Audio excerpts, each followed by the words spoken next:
السلام عليكم ورحمة الله وبركاته. الحمد لله نحمده ونستعينه ونستغفره ونؤمن به ونتوكل عليه ونعوذ بالله من شرور أنفسنا ومن سيئات أعمالنا. من يهده الله فلا مضل له ومن يضلله فلا هادي له، ونشهد أن لا إله إلا الله وحده لا شريك له، ونشهد أن سيدنا وشفينا وحبيبنا ونبينا ومولانا محمد وبارك وسلم. بسم الله الرحمن الرحيم. لقد من الله على المؤمنين إذ بعث فيهم رسولا. قال رسول الله صلى الله عليه وسلم: صدق الله العظيم وصدق رسوله النبي الكريم، ونحن على ذلك لمن الشاهدين والشاكرين، والحمد لله رب العالمين. واجب الاحترام حضرات سامعین، آج کا موضوع سکون اور آج کی تقریب کا یہ عنوان عورتوں کا پردہ. ہمارے معاشرے میں جس طریقے سے عورتوں سے پردہ چھینتا چلا جا رہا ہے، جس طریقے سے ہمارے معاشرے کی عورتیں بد سے بدزن ہوتی چلے جا رہی ہیں، اس کی وجہ کیا ہے؟ اور یہ ان کے اندر اس طریقے کے برے اخلاق کس نے لائے، اور ان کو اس طریقے کے راستے پر چلنے کے لیے کہاں سے ان کو یہ سبق مل رہا ہے؟ یہ ناپاک اور گھروڑی سازشیں، یہ ناپاک اور گھنیلی کوششیں کون کر رہے ہیں؟ یہ کہاں سے آ رہا ہے؟ اس پر ہماری گفتگو ہوگی. امید ہے آپ حضرات بغور سماعت فرمائیں گے. امت کے اندر جب بھی فتنہ اٹھتا ہے، جب بھی فساد مچتا ہے، اس کے بعد امت کے اندر بہتری آتی ہے اور امت کے اندر سکون آتا ہے، کیونکہ وہ فتنہ اٹھتا ہے کچھ دیر کے لیے. حق ہمیشہ غالب رہتا ہے، باطل ہمیشہ ختم ہونے والا رہتا ہے. جب نبی کریم صلی اللہ علیہ وسلم کے دور میں، نبی کریم صلی اللہ علیہ وسلم کی دور میں ناحق جب غالب آیا تھا، اس وقت ناحق کرنے والے ان لوگوں نے نبی کریم صلی اللہ علیہ وسلم کو پریشان کیا، ستایا. اس کے بعد چند دن گزرے، حق غالب آیا. آج تک وہ حق امت مسلمہ کے اندر، وہ امت مسلمہ کے نام سے، مسلمانوں کے نام سے، ایمان کے نام سے وہ حق غالب ہوتا ہوا چلا گیا. پوری دنیا میں، عالم اسلام میں، پوری دنیا کے اندر، عرب کے اندر، بنگلہ دیش کے اندر، ہندوستان کے اندر، بہت سارے ممالک کے اندر، یہاں تک ایسے ممالک جہاں پر صرف ہماری حکومتیں، جہاں پر ہمارا دبدبا، ایسے ممالک جہاں پر رہنے والے باشندوں، بڑے بڑے لوگ اور وہاں پر رہنے والے بڑے بڑے علماء، ہمارے ماننے والے، بڑے بڑے اکابرین، بڑے بڑے سیاسی ممبران، ہمارے ماننے والے، نبی کے ماننے والے، ہمارے سے مراد ہمارے ایمان کو ماننے والے، ہمارے ایمان کو ماننے والے، ہمارے رسول کو ماننے والے، ہمارے خدا کو ماننے والے. ناحق آیا، ناحق ختم ہو گیا. جب حق غالب آیا تو ناحق ختم ہو جاتا ہے. جب عورتوں کے پردے پر یہ بات آئی تو آپ کو سمجھ لینا چاہیے. بہت سارے لوگوں نے سوالات اٹھائے، اشکالات پیدا کیے. کلام مجید کے اندر عورتوں کے پردے کا حکم نہیں دیا گیا، حدیث مبارکہ کے اندر عورتوں کے پردے کا حکم دیا گیا. اور آپ حضرات کو میں آپ کے ذہنوں میں ان باتوں کو ڈال دینا چاہتا ہوں. اگر کوئی انسان کسی چیز کے اندر وہ مہارت حاصل کیا ہے، اگر ڈاکٹر ہے، اگر وہ MBBS نہ کرے تو اسے علاج کرنے کے لیے نہیں بٹھایا جائے گا. اگر فلاں انجینئر ہے، وہ صحیح طریقے سے اپنی تعلیم کو حاصل نہیں کیا تو اس کے کام کرنے کے لیے وہ کامزن اور کامیاب نہیں ہو سکتا. اسی طریقے سے شریعت کو سمجھنے کے لیے شریعت کو سمجھنا یہ لائروں کا کام نہیں، شریعت کو سمجھنا یہ ہائی کورٹ کا کام نہیں، شریعت کو سمجھنا یہ ڈاکٹروں، انجینئروں اور پلمبروں کا کام نہیں. شریعت کو سمجھنا علماء کا کام ہے، شریعت کو بیان کرنا علماء کا کام ہے. شریعت کی اچھائیوں کو آپ کے سامنے لے کر کے آنا اور قرآن کے دلائل سے پیش کرنا، حدیث مبارکہ کے دلائل سے پیش کرنا، قرآن حمید سے پیش کرنا، اور یہ سب کام علماء کا ہے. یہ علماء کریں گے، آپ کو اس میں دخل اندازی دینے کی ضرورت نہیں. کسی نے کہا کلام مجید سے ثابت نہیں کہ پردہ عورتوں کے لیے فرض ہے، پردہ عورتوں کے لیے واجب ہے، پردہ عورتوں کے لیے ضروری ہے. آگے چلے اور اب میں بات بتاتا ہوں جو اس فیلڈ میں مہارت رکھتے ہیں ان لوگوں سے ہم یہ سوالات کریں گے. سب سے پہلے میں آپ کے ذہنوں کو یہ کھول دینا چاہتا ہوں, اگر کوئی انسان اس فیلڈ میں اس کی مہارت نہیں ہے تو ایک اس میں مہارت نہیں ہے.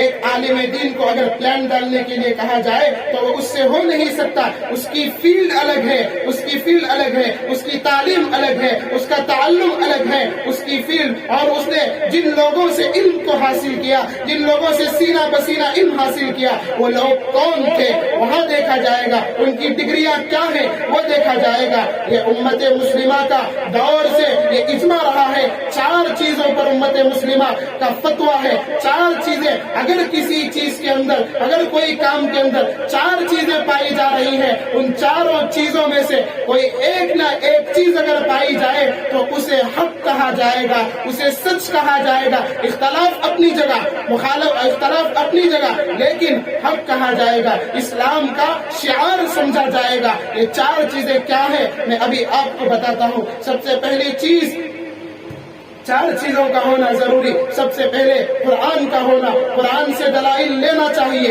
اگر قرآن میں آپ کو دلائل نہیں مل رہے, اشارتاً قرآن میں کہا گیا ہے, تفصیلاً حدیث میں کہا گیا ہے, قرآن سے دلیل لے. اشارہ یہاں ملے گا, تفصیل حدیث میں ملے گی. سب سے پہلے قرآن, اس کے بعد اگر قرآن میں آپ کو اس کا ثبوت اور اس کے دلائل نہیں مل رہے ہیں تو آپ حدیث میں دیکھیے. اگر حدیث میں نہیں, سب سے پہلے قرآن پھر حدیث. اگر آپ کو حدیث میں نہیں مل رہے ہیں تو اجماع سنت, جو 4 ائمہ کے نزدیک اور اس زمانے سے مجتہدین کا جو فتویٰ رہا ہے, حضرت امام مالک, امام ابو حنیفہ, امام شافعی, امام احمد ابن حنبل, ان 4 ائمہ کا کس پر اجماع رہا. یہ تیسری دلیل. اور چوتھی دلیل قیاس. ان 4 چیزوں پر نظر ڈالی جائے, ان 4 چیزوں کو دیکھا جائے کہ ان 4 چیزوں کے بغیر کوئی انسان یہ فیصلہ نہیں کر سکتا کہ یہ کام حق ہے یا باطل ہے, یہ کام سچ ہے یا غلط ہے. ان 4 چیزوں کو دیکھنا ضروری ہے. قرآن, حدیث, اجماع سنت اور قیاس, ان 4 چیزوں پر ہی فتویٰ دیا جا سکتا ہے. اس کے علاوہ کسی اور پر نہیں دیا جا سکتا. ان میں اگر حدیث میں ذکر ہے تو پردہ کرنا آپ کے لیے واجب ہو جائے گا. قرآن میں یہاں اس کا اشارتاً حکم دیا گیا ہے, پردہ کرنا واجب ہو جائے گا. اور یہ 4 چیزوں کے قیاس کے بارے میں دوسری مرتبہ کا بھی ہم تفصیلاً بات کریں گے. لیکن ہمارا مقصد اصلی اور ہمارا کام یہ ہے کہ اب ہم پردے کو ثابت کریں, ہم پردے کو بتائیں. قرآن مجید کے اندر پردے کا بہت سارے جگہ ذکر آیا. اگر کسی کو شک ہے قرآن مجید پر, اگر کسی کو شبہ ہے قرآن مجید پر, آئے علماء سے مسائل کو معلوم کریں, آئے ہم سے پوچھیں, ہم آپ کو وہ بتانے کے لیے بھی تیار ہیں. ہم حدیث سے آپ کو دلائل پیش کرنے کے لیے تیار, ہم قرآن مجید سے آپ کو دلائل اور حوالے دینے کے لیے تیار ہیں. کہاں قرآن مجید یہ پردے کی طرف آپ کو حکم دے رہا ہے, کہاں حدیث مبارکہ, صحیح حدیث مبارکہ آپ کو کہاں آپ کو ملیں گی اور وہ کہاں سے آپ کو معلومات ہوں گے. اگر آپ کو اشکال ہے آپ آئے ہمارے پاس, یا نہیں کسی عالم دین کے پاس, عالم ناپانی کے پاس آپ جائیں, مفتیان کے پاس آپ جائیں, آپ کو وہ دلائل کے ساتھ سمجھائیں گے. یہ ہرگز ہم یہ نہیں کہنا چاہیے اور کہنا نہیں ہے یہ جملہ کہ پردہ کہاں فرض کیا گیا, پردہ کہاں واجب کیا گیا. یہ قرآن میں اس کا اشارتاً ذکر آیا تو حدیث میں اس کا تفصیلاً ذکر آیا ہے. ہمیں صرف قرآن پر چل کر رہنمائی حاصل کرنا چاہے تو یہ ہو نہیں سکتا.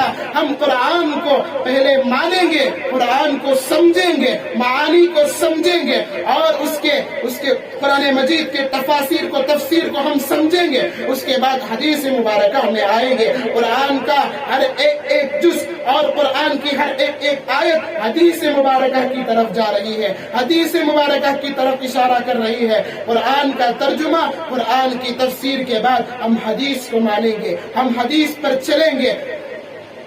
حدیث میں جو باتیں کہی گئی اور لکھی گئی ہے, مفسرین نے, محدثین نے جن چیزوں کو, جن احادیث کو بیان کیا اور لکھا گیا, ہم ان کو مانیں گے. اگر یہاں بھی نہیں ہے تو اجماع